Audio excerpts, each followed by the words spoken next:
Hello students, हम कर रहे हैं ग्रेड 10 से chapter number 13 magnetic effects of electric current के बारे में।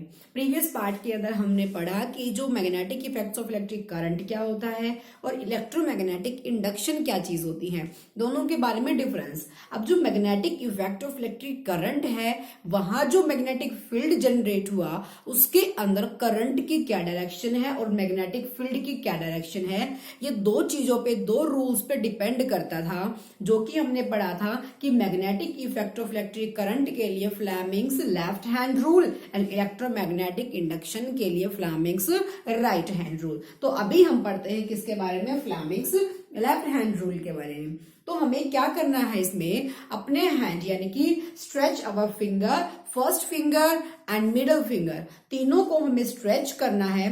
अगर रूल लेफ्ट हैंड रूल के लिए है तो हमें लेफ्ट हैंड लेना है, अगर रूल राइट के लिए है तो हमें राइट लेना है। तो हमने क्या किया, स्ट्रेच किया अपने थंब को, अपनी फर्स्ट फिंगर को और अपने मिडल फिंगर को, and they should be perpendicular to each other. आपको इस तरीके से उसको स्ट्रेच करना है कि वो तीनों चीजें एक दूसरे के ऊपर क्या आ जाएं, परपेंडिकुलर आ जाएं, यानी एक दूसरे के साथ 90 डिग्री का एंगल बनाए। जैसे कि जो थंब है वो इस फर्स्ट फिंगर के साथ 90 डिग्री का, और ये जो फर्स्ट फिंगर है ये इस चीज के साथ, मिडल फिंगर के साथ 90 डिग्री का एंगल बनाए। ठीक है, अब इससे ये शो होगा कि कौन सी डायरेक्शन कौन सा शो करता है। देखो हमने यह डायग्राम बनाया, बुक में भी आप देख सकते हैं। जो थंब है वो शो करता है motion of the direction, direction किसकी, मोशन की। एंड फील्ड की डायरेक्शन कौन शो करता है, फर्स्ट फिंगर। तो first finger is magnetic field, thumb is motion and middle finger is current. तो करंट की डायरेक्शन कहाँ है, मिडल फिंगर ने जो शो की है। अब जब भी आप दो पोल लेते हैं, मान लिया मैंने यहाँ एक नॉर्थ पोल है, यहाँ साउथ पोल है, जो मैग्नेटिक फील्ड है वो नॉर्थ टू साउथ जा रहा है या साउथ टू नॉर्थ जा रहा है, वो एंटी क्लॉकवाइज और क्लॉकवाइज करके देखना है।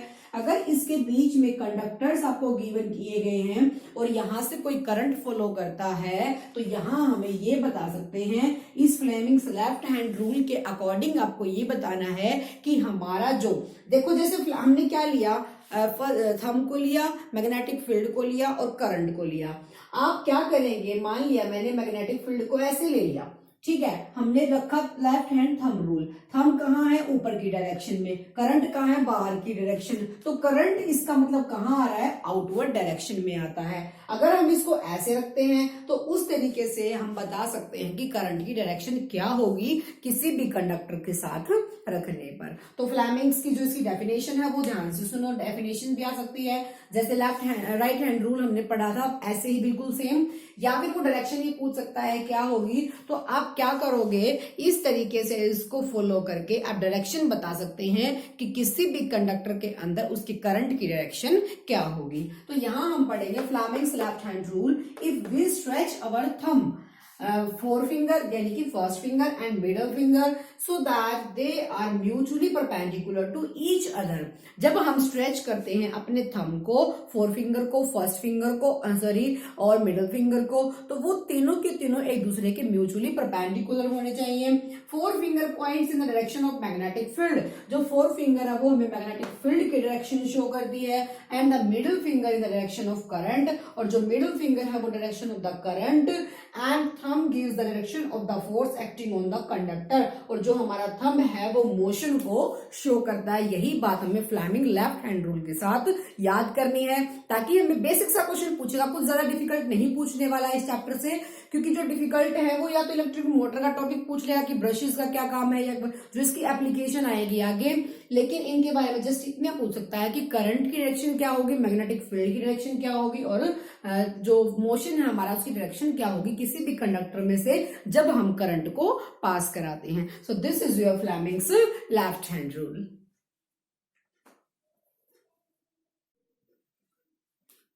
अब बात करते हैं जो हमने magnetic effect of electric current के बारे में पढ़ा फ्लेमिंग्स लेफ्ट हैंड रूल के थ्रू, तो उसकी एक एप्लीकेशन के बारे में रीड करते हैं, इलेक्ट्रिक मोटर के बारे में।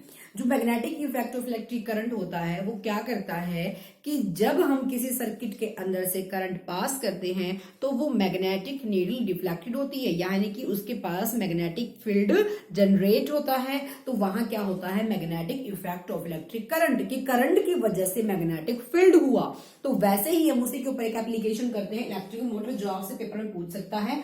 यहां हम क्या लेंगे, डायग्राम देख लेते हैं। पहले हमने दो पोल लिए, north pole and south pole, क्योंकि किसी भी मैग्नेट के क्या होते हैं, दो पोल होते हैं, एक नॉर्थ है एक साउथ, टू पोल्स, और दोनों के बीच में एक रेक्टेंगुलर कॉइल को हमने रखा जिसका नाम है एबीसीडी। ये सारी चीजें आप थ्योरी के अंदर इसमें मेंशन करेंगे अगर टॉपिक कंप्लीट आता है तो। लेकिन अगर टॉपिक कम आता है, जैसे कुछ भी एक भी टॉपिक उठा के उसको 2 मार्क्स में पूछ सकता है, वो इनमें से भी क्वेश्चन बना के। तो क्या करेंगे, नॉर्थ पोल और साउथ पोल है, उनके बीच में एक मैग्नेटिक रेक्टेंगुलर कॉइल रखी हुई है ABCD.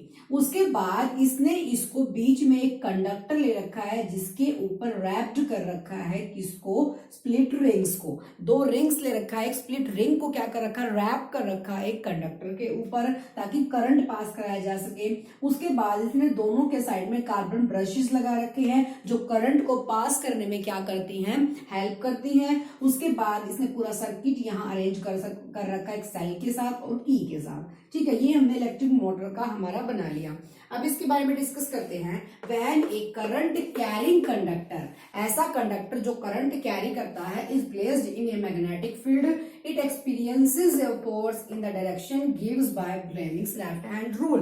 Fleming left hand rule में हमने ये पढ़ा था कि डायरेक्शन कहाँ होती है, फील्ड की कहाँ होती है। तो उस टाइम जब फील्ड की हमारी किसी एक डायरेक्शन शो करती है तो परपेंडिकुलर शो करके हमने ये बताया था कि फील्ड की, मोशन की, मैग्नेटिक फील्ड की, मोशन की और करंट की डायरेक्शंस क्या होती हैं। तो उसी तरीके से यहां होगा।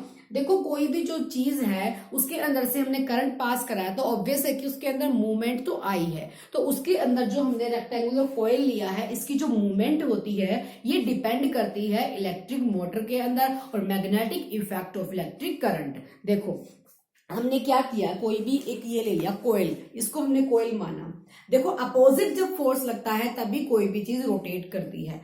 कोई भी चीज रोटेट कब करेगी, जब अपोजिट फोर्स लगेगा। यहां से मैंने फोर्स लगाया डाउनवर्ड डायरेक्शन में, यहां से लगाया अपवर्ड डायरेक्शन में, दूसरी साइड से, मेरी साइड से लगाया अपवर्ड डायरेक्शन में, और यहां से लगाया डाउनवर्ड। जब आप इसको ऊपर से लगा रहे हैं, इसको नीचे से लगा रहे हैं, तो ये क्या करना शुरू कर देगा, रोटेट करना शुरू कर देगा इस तरीके से। तो मैग्नेटिक फील्ड जनरेट हुआ। तो वही काम होता है इलेक्ट्रिक मोटर के अंदर। क्या होगा, जब आप इसमें से करंट पास कराते हैं तो जो ये कॉइल आपको गिवन है ABCD, ये कॉइल क्या करना शुरू कर देती है, कॉइल यहां से रोटेट करना शुरू कर देती है। किस तरीके से, जब ये रोटेट करना शुरू करते हैं, देखो अगर इस डाउनवर्ड डायरेक्शन में फोर्स अपवर्ड लगता है, ठीक, और यहां लगता है फोर्स इस तरीके से, हमने एक साइड से ऊपर एक साइड से नीचे उस तरीके से फोर्स लगाना शुरू किया तो कोयल ने रोटेट करना शुरू किया। जब रोटेशन शुरू हो जाता है तो इस कोयल के जो ये कॉर्नर्स हैं, जो इसकी साइड्स हैं, वो भी क्या हो जाएंगी, चेंज हो जाएगी। तो ये साइड जब हाफ साइकिल कंप्लीट हो जाता है तो इस कोयल का AB वाला पोर्शन यहां आ जाएगा और CD वाला पोर्शन यहां आ जाएगा। तो इससे क्या होगा कि रोटेशन स्टार्ट हो गया जब हमने इसके अंदर से क्या पास कराया, करंट को पास कराया। तो इलेक्ट्रिक मोटर कुछ भी नहीं है, सिर्फ ये चीज याद रखनी है इसकी कंस्ट्रक्शन के अंदर कि 2 पोल हमने लिए, दोनों के बीच में रेक्टेंगुलर कॉइल को रखा जिसका नाम ABCD समथिंग कुछ भी है, दो उनको कनेक्ट किया हमने एक कंडक्टर जिसके ऊपर क्या लगा हुआ है, स्प्लिट रिंग रैप्ड है, उसके साथ 2 कार्बन ब्रशेस हैं और हमने उसको एक सेल यानी कि बैटरी के साथ अटैच किया ताकि हम उसमें से करंट को पास करा सके। और फिर हम क्या करते हैं, जब इसके अंदर करंट पास करना शुरू करता है तो जो ये कॉइल है वो रोटेट करना शुरू करती है। इसके रोटेशन के साथ हम according to Fleming's left hand rule क्या कर सकते हैं, मैग्नेटिक फील्ड की और करंट की और मोशन की डायरेक्शन को शो कर सकते हैं। तो जो इसकी डायरेक्शन होगी, जैसे हमने लेफ्ट हैंड रूल पढ़ा, वही उसकी डायरेक्शन को हम मेजर कर सकते हैं। अंडरस्टूड।